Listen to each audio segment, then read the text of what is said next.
kwa Bwana.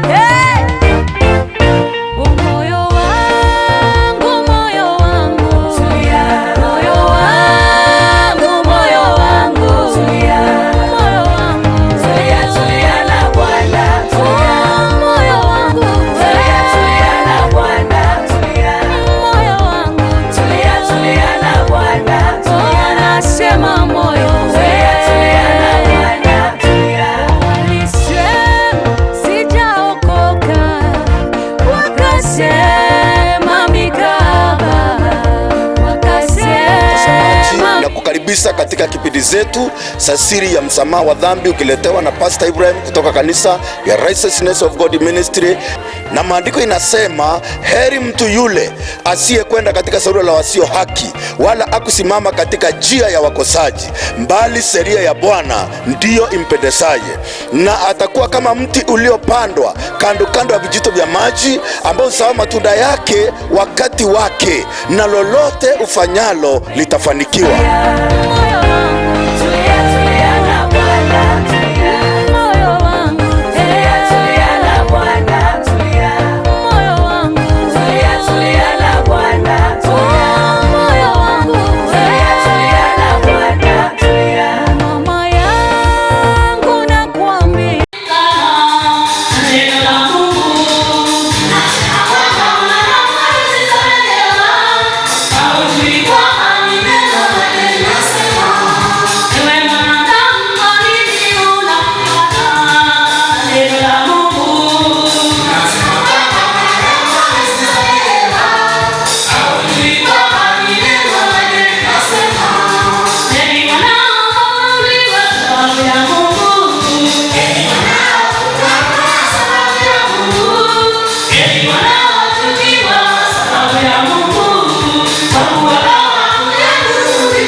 Maandiko inasema kupitia mtu mmoja anaitwa Adamu, dhambi iliingia ulimwenguni, na hiyo dhambi mauti, na hiyo mauti ikawafikia watu wote kwa sababu wote wametenda dhambi.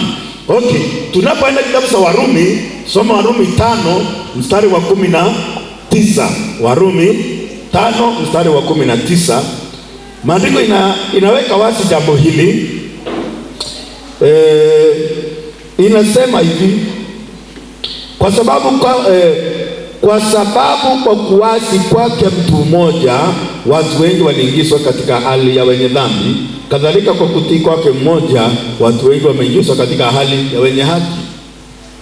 Maandiko inaeleza kwa kuasi kwake mtu mmoja watu wengi waliingizwa katika hali ya wenye dhambi, kwa kutii kwake mmoja watu wengi wameingizwa katika hali ya wenye haki. Haleluya. Kwa hiyo tunapoangalia tunaona vizuri, Adamu alituletea dhambi, Yesu alituletea haki yenye uzima.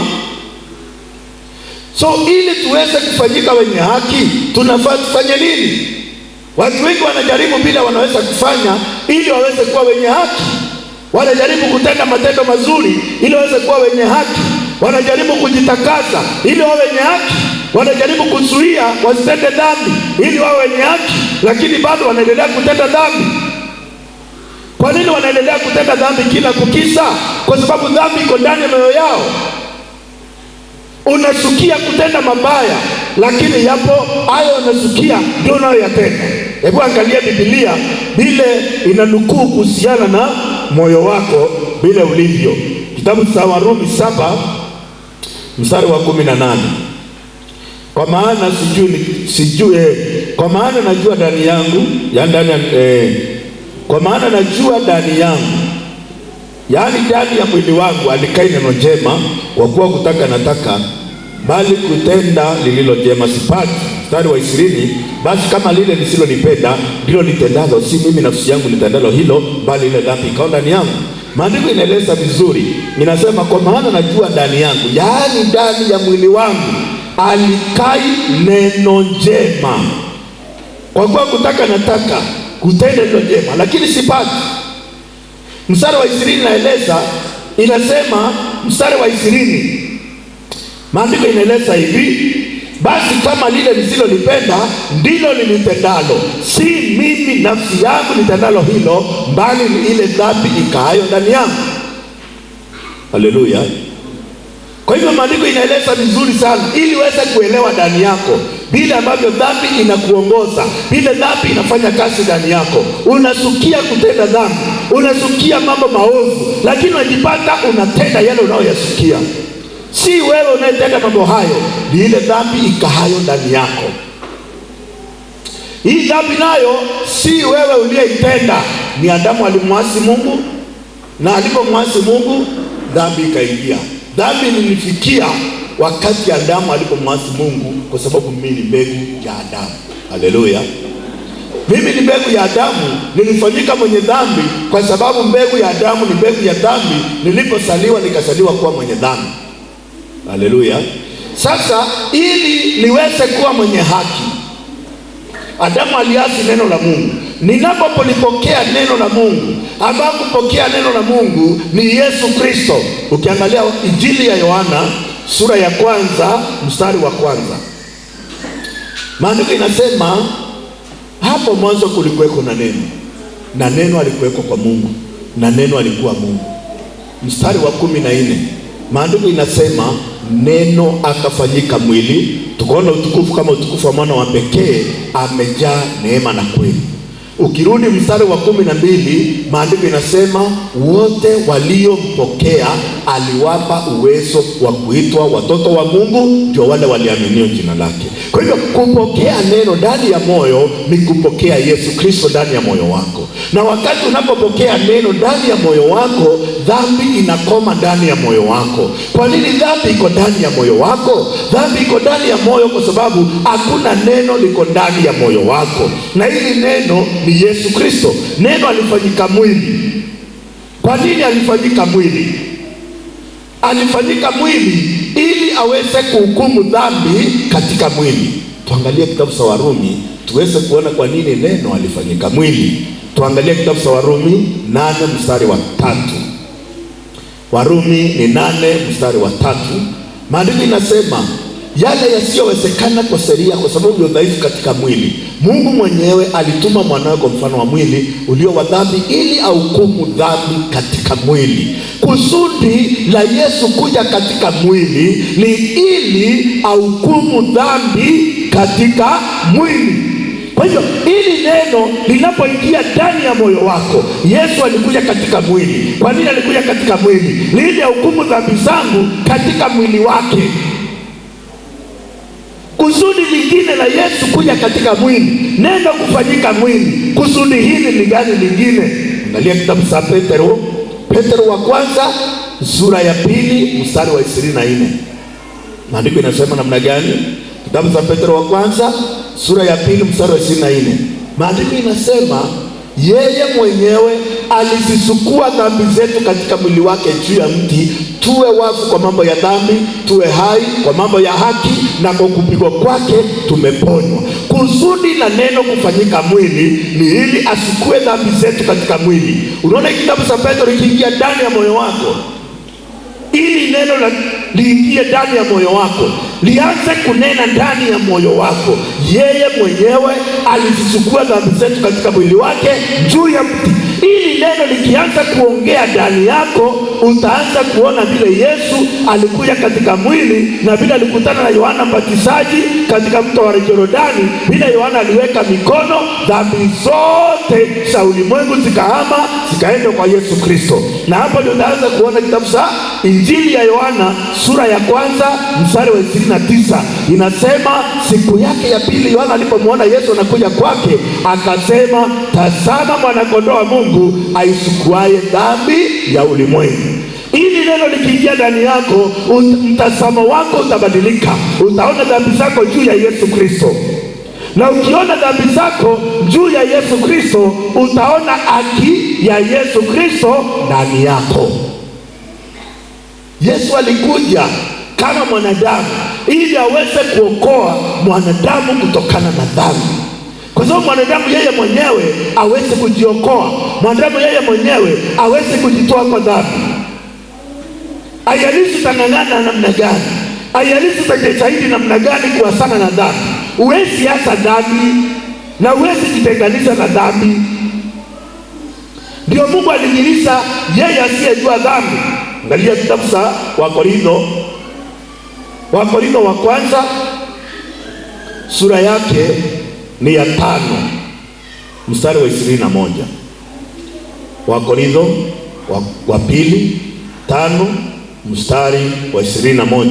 Maandiko inasema, yeye asiyejua dhambi alimfanya dhambi kwa ajili yetu, ili sisi tupate kuwa haki ya Mungu katika yeye. Kwa hivyo yeye asiyejua dhambi, Mungu alimfanya dhambi. Mungu alichukua dhambi zetu zote, makosa yetu yote, akaweka juu ya Yesu Kristo. Ukisoma Isaya 53 mstari wa 6, Isaya 53 mstari wa 6, maandiko inasema, sisi sote kama kondoo tumepotea, na kila mmoja wetu amegeukia njia yake, lakini Bwana ameweka maovu yetu sisi sote juu yake. Kwa hivyo Mungu anapotutazama, anatazama, anaona haki ya Yesu Kristo ndani yetu. Akitazama Yesu Kristo, anaona dhambi zetu juu ya Yesu Kristo. Hili neno likiingia ndani ya moyo wako, litabadilisha maisha yako, litabadilisha moyo wako, litabadilisha maisha yako ya ndani na maisha yako ya nje. Ndio nakufundisha kuweka neno la Mungu ndani ya moyo wako kuliko kuweka maneno ya wanadamu. Juu maneno ya wanadamu inakuambia dhambi inaondolewa kwa njia ya kuomba msamaha. Maneno ya wanadamu yanakuambia dhambi inaondolewa kwa kulia. Maneno ya wanadamu yanakuambia ukienda kufunga na kuomba dhambi itaondoka. Maneno ya wanadamu inakuambia ukipakwa mafuta dhambi itaondoka. Hiyo ni maneno ya wanadamu. Ondoa hayo maneno ya wanadamu, uweke neno la Mungu ndani ya moyo wako. Weka kitabu cha Isaya ndani ya moyo wako. Isaya 44 mstari wa 22. Maandiko inasema, nimeyavuta makosa yako kama wingu zito, na dhambi zako kama wingu, unirudie maana nimekukomboa. Haleluya. Nani anasema amevuta? Ni wewe ama ni Mungu anasema nimeyavuta? Kwa hivyo ukiweka hii kitabu cha Isaya 44 mstari wa 22 ndani ya moyo wako, utaona Mungu amevuta dhambi zako kama wingu zito, amevuta makosa yako kama wingu zito, na dhambi zako kama wingu. Anakwambia nirudie maana nimekukomboa. Haleluya. Ukiweka Isaya 43 mstari wa 25 ndani ya moyo wako, hautajiona kuwa na dhambi, kwa sababu maandiko inasema, mimi ndimi niyavutaye makosa yako, kwa ajili yangu mimi mwenyewe, wala dhambi zako sitakumbuka. Kwa hivyo Mungu anavuta dhambi zako kwa ajili yake yeye mwenyewe. Kwa hivyo anavuta dhambi zako kwa ajili yake, si kwa ajili yako, kwa ajili yake yeye mwenyewe, na anaahidi dhambi zako hatakumbuka. Weka hili neno ndani ya moyo wako. Lakini ukiweka maneno yako ndani ya moyo na maneno ya wanadamu ndani ya moyo, utahisi kujiona mwenye dhambi. Lakini ukiweka neno la Mungu ndani ya moyo wako, utaona dhambi zako zote zimeshavutwa. Haleluya. Asipo tena. Weka Isaya 38 ndani ya moyo wako, 38 mstari wa 17. Weka huo mstari ndani ya moyo wako. Nilikuwa na amani, nilikuwa na usugu kwa ajili ya amani yangu, lakini kwa kunipenda akaniokoa na simo na uharibifu, na akatupa dhambi zangu zote nyuma yake. Kwa hivyo dhambi zako zote Mungu ameshazitupa, asioni tena. Weka neno la Mungu kuliko kuweka maneno. weka neno la Mungu. Na unapoweka neno la Mungu ndani ya moyo wako, hautajiona mwenye dhambi. Utaona dhambi zako zote zimesamehewa. Haleluya. Ukiangalia Yeremia 31 mstari wa 34. Maandiko inasema, hawatafundishana mtu na jirani yake wakisema mjue Bwana, maana watanijua wote, tangu aliye mdogo mpaka mkubwa wao, maana nitausamehe uovu wao, wala dhambi zao sitakumbuka. Haleluya. Mungu amenena katika neno lake ya kwamba atausamehe uovu wako na dhambi yako hatakumbuka. Amen. Sasa tunapoweka neno la Mungu ndani ya mioyo yetu, hatutajiona wenye dhambi. Kwa nini tunajiona wenye dhambi? Shida ni moja, sisi hatuyaweka neno la Mungu ndani ya nini? Ndani ya moyo. Na maandiko inasema uovu wa nchi hii nitauondoa kwa siku moja. Kama vile dhambi iliingia ulimwenguni kwa siku moja, Mungu amesema uovu wa nchi hii atauondoa kwa siku moja. Na wakati Yesu alikutana na Yohana Mbatizaji akabatishwa, Yohana akaweka mikono juu ya Yesu Kristo, dhambi yote ya ulimwengu ilihama ikaenda kwa Yesu Kristo. Na Yesu alipoenda msalabani akalipa deni yote ya dhambi. Akiwa msalabani akasema yote yamekwisha. Siku hiyo dhambi ilipolipwa na mauti ya Yesu Kristo, Mungu aliona dhambi yote imeondolewa ulimwenguni. Sija mwanadamu kutokuamini vile neno linasema. Watu wanaposikia hivyo wanasema, sasa huyo mtu anasema tu dhambi iliondolewa ulimwenguni, tuanze kutenda dhambi. Amen. Kwa mfano, napo drive gari yangu, si sheria inaniambia nifunge msipi. Nilisaelewa maana ya kufunga msipi. Lakini kuna watu wanafunga msipi kwa sababu ya sheria ya barabara, kwa sababu anaogopa askari, anafunga msipi. Lakini mtu yule ameelewa, mbona huyu alitengeneza gari akaweka mkanda? Huu mkanda ni wa nini? Nijifunge mimi. Haleluya. So kuna watu ambao wanafikiria kwa sababu sheria imeondolewa sasa tunaweza kutenda dhambi. Maandiko inasema kwa sababu tuko chini ya sheria tuendelee kutenda dhambi? Tudumu katika dhambi kwa sababu tuko chini ya sheria bali chini ya neema? La, hata sisi tuliofia dhambi tutaisie tena katika dhambi. Kwa hivyo wale wanaoamini Yesu alichukua dhambi zao, wamekufa upande wa dhambi, wako hai upande wa haki. Lakini wale wanaotenda dhambi bado ni wenye dhambi, hata kama wanasema wamesamehewa. Umesamehewa nini na bado uko na dhambi? Wokovu ni kutenganishwa na dhambi. Na ndio Biblia inasema hivi. Nataka muangalie Biblia. Tuangalie Biblia. Tuweke neno ndani ya moyo na tuweke neno kikamilifu ndani ya mioyo yetu. Tuangalie kitabu cha Warumi. Warumi 6, tusome Warumi 6. Warumi 6 mstari wa kwanza mpaka mstari wa 3. Maandiko inasema, tuseme nini basi? Tudumu katika dhambi ili neema isije kuwa nyingi? Asa sisi tuliofia dhambi tutaisije tena katika dhambi?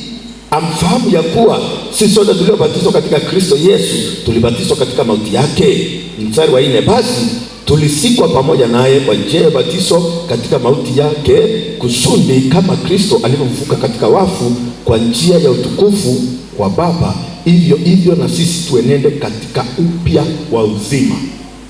Kwa sababu tumekuwa kiumbe kipya, tuenende katika upya wa uzima. Sisi tuliofia dhambi watu wakwere utero mesia na hata tumbotora mesia ni tumbotora wesia na rengi. Ukisa kufa upande wa dhambi, unaweza ishi tena kwa dhambi? Kwa hivyo hapo ni kuenenda katika upya wa uzima. Mstari wa 10 inasema, maana kule kufa kwake alifia dhambi mara moja tu, lakini kule kuishi kwake amuishie Mungu. Kwa kule kufa kwake alifia dhambi mara ngapi? Hakuna dhabihu nyingine itatolewa. Hakuna mwingine atakuja kufa kwa sababu ya dhambi. Yesu alikufa mara ngapi? Mara moja. Kwa ajili ya nini? Alikufa kwa ajili ya dhambi mara moja tu. mstari wa 18. Hiyo ni Warumi 6 mstari wa 18. Maana mlipokwisha kuwekwa huru mbali na dhambi, mkao watumwa wa haki. Mlipokwisha kuwekwa huru mbali na dhambi, mkao watumwa wa haki. Neno hili Mungu amelinena pia katika Agano la Kale. Ukisoma Zaburi 1:12, Mungu amelinena neno hili, kama vile mashariki ilivyo mbali na magharibi, ndivyo alivyoweka dhambi zetu mbali nasi. Na hapa Warumi inasema, Warumi imesema namna gani?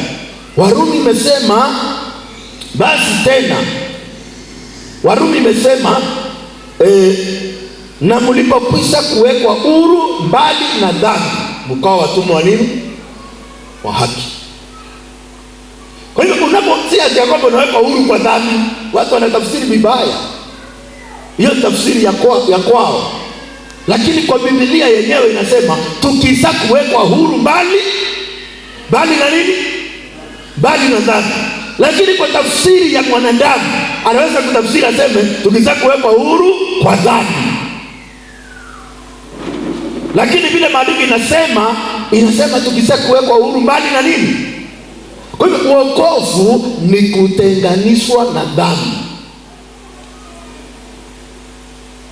Kusamehewa ni kutenganishwa na dhambi.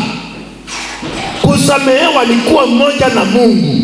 Kusamehewa ni kuwa mwana wa Mungu. Haleluya. Sasa ondoa maneno, uweke neno. Ukiweka neno, hebu weka hii Warumi 6 mstari wa 22 ndani ya moyo wako. Inasema namna gani? Warumi 6 mstari wa 22.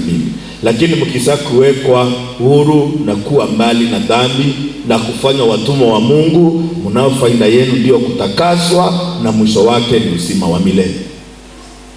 Umesikia hilo neno? Liweke ndani ya moyo wako. Lakini sasa mkisha kuwekwa huru, kuwa mbali. Kuwa mbali na nini? Kuwa mbali. Mnajua kuwa mbali? Kwa wewe kuraya kabisa na Mesia. Tuwe lore akwe na Mesia. Kuregeroa iwe kwa kuraya na Mesia. Ni kwa turanua wesia. Sawa. Hivyo kwenda wele waruare weka rotatoro ndene nkoro eku. Umba kuona re mwera Yesu alitere. Yesu hilo toika kuraya nae na wesia. Alikuja kutuweka mbali na nini? Na dhambi. Ili tuwe watumwa wa Mungu na mwisho wake ni kutakaswa na uzima wa milele. Haleluya. Lakini mkisha kuwekwa huru, kuwa mbali na dhambi na kufanya watumwa wa Mungu, mnao faida yenu ndio kutakaswa na mwisho wake ni uzima wa milele. Haleluya. Weka hilo neno ndani ya moyo wako. Wale waliosamehewa na wale waliowekwa mbali na dhambi na wale dhambi zao na makosa yao yamestiriwa, ndio Mungu ananena katika kitabu cha Waebrania sura ya 8 mstari wa 12. Sikiza vile Mungu anavyonena, na wale ambao wamesamehewa dhambi zao na wale ambao dhambi zao zimestiriwa na makosa yao. Mungu ananena hivi: kwa sababu nitausamehe uovu wao na dhambi zao sitakumbuka tena. Kwa nini Mungu hatakumbuka tena?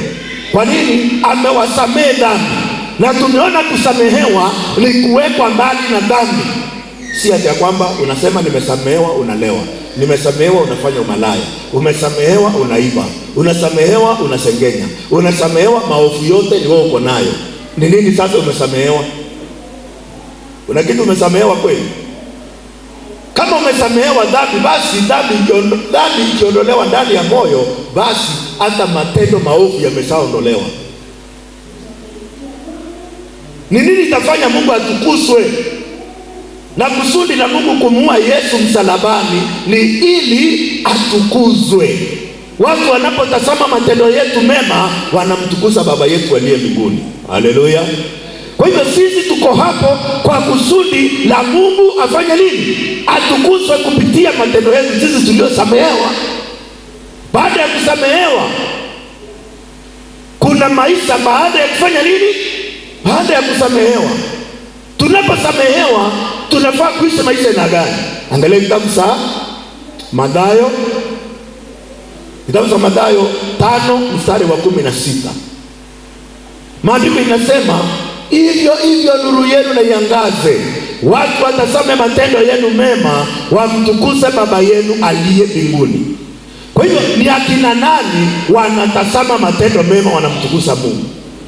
Wale walio ndani ama wale walio nje?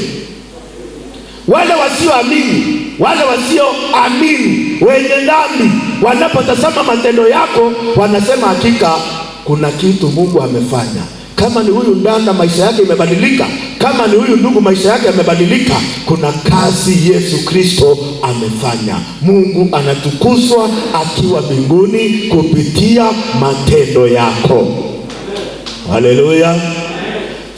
Sio wewe utatukuza Mungu kupitia matendo. Mungu ametupatia matendo mema ili atukuzwe na wale walio nje. Amen. So kusamehewa ni kusema nini? Kusamehewa ni kutenganishwa na dhambi mara moja na milele.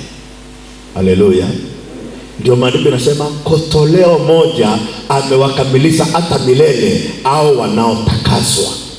Ukisoma Waebrania 10 mstari wa 14, maandiko yanasema kotoleo moja amewakamilisha hata milele au wanaotakaswa. Kwa hiyo watu wayapokea neno la msamaha wa dhambi ndio wanaishi maisha mwenye dhambi. Na ili upate msamaha wa dhambi ni uamini. Hakuna kazi unafaa kufanya, ni uamini. Ndio Matendo ya Mitume 10 mstari wake ni wa 43. Wakati Petro alienda kuhubiria Kornelio, Kornelio hakuwa ameokolewa. Kornelio alikuwa mwenye dhambi. Lakini Petro alipoenda kumhubiria alimwambia, huyu manabii watu wamemsujudia ili kila amwaminie apate ondoleo la dhambi. Unapomwamini Yesu Kristo unapata ondoleo la dhambi. Unapoamini Yesu alikuja katika mwili, alichukua dhambi katika mwili wake ukauawa ili alipe msahara wa dhambi. Wewe unapoamini hivyo unapata ondoleo la dhambi. Huwezi kupata ondoleo la dhambi kwa njia nyingine. Ni njia ya kuamini Yesu aliyekufa msalabani.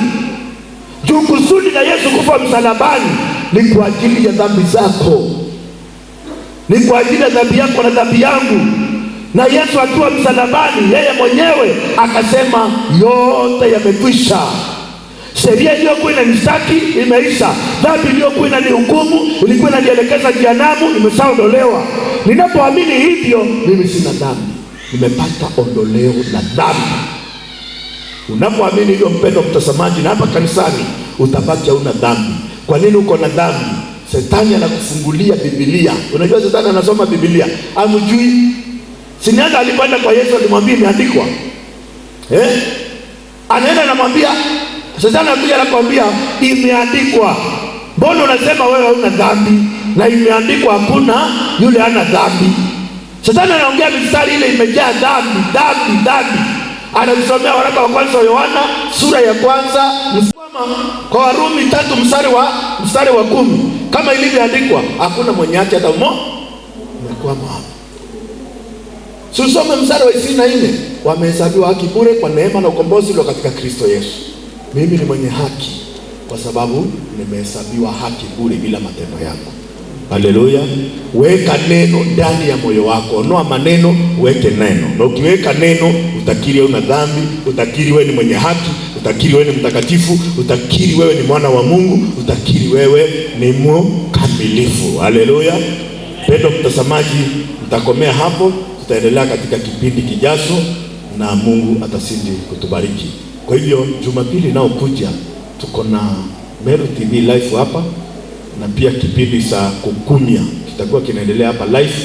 Kile kinaendeleanga Meru TV asubuhi. Kwa hivyo kitakuwa kinapeperushwa kutoka hapa kanisani kwetu asubuhi. Kwa hivyo tunawalika wote mkuje tuhudhurie pamoja, tuungane.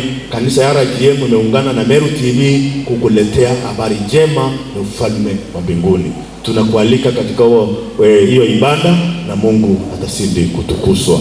Tushukuru. Mtakatifu na mkombozi wetu Yesu Kristo, tunakushukuru kwa dhati, tunakuinua kwa sababu ya neema na fadhili zako Bwana majeshi unazozidi kutufunulia kila kukisha.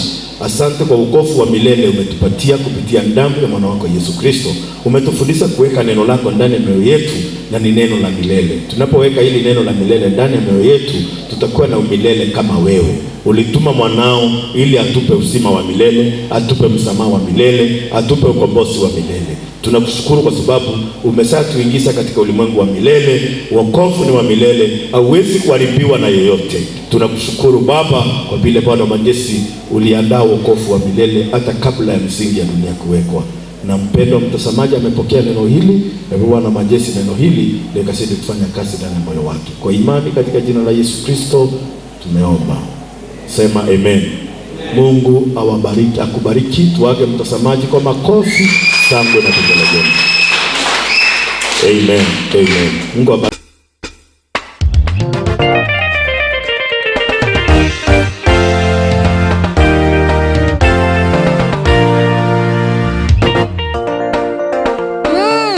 Moyo wangu tulia.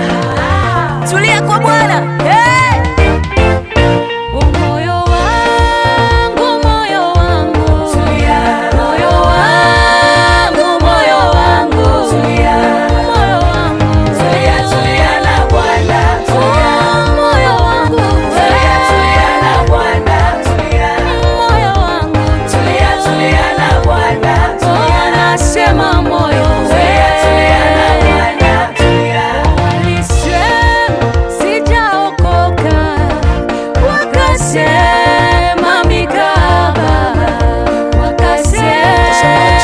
Karibisha katika kipindi zetu za siri ya msamaha wa dhambi, ukiletewa na Pastor Ibrahim kutoka kanisa ya Righteousness of God Ministry. Na maandiko inasema, heri mtu yule asiyekwenda katika shauri la wasio haki, wala akusimama katika njia ya wakosaji, bali sheria ya Bwana ndiyo impendezaye. Na atakuwa kama mti uliopandwa kando kando ya vijito vya maji, ambao huzaa matunda yake wakati wake, na lolote ufanyalo litafanikiwa.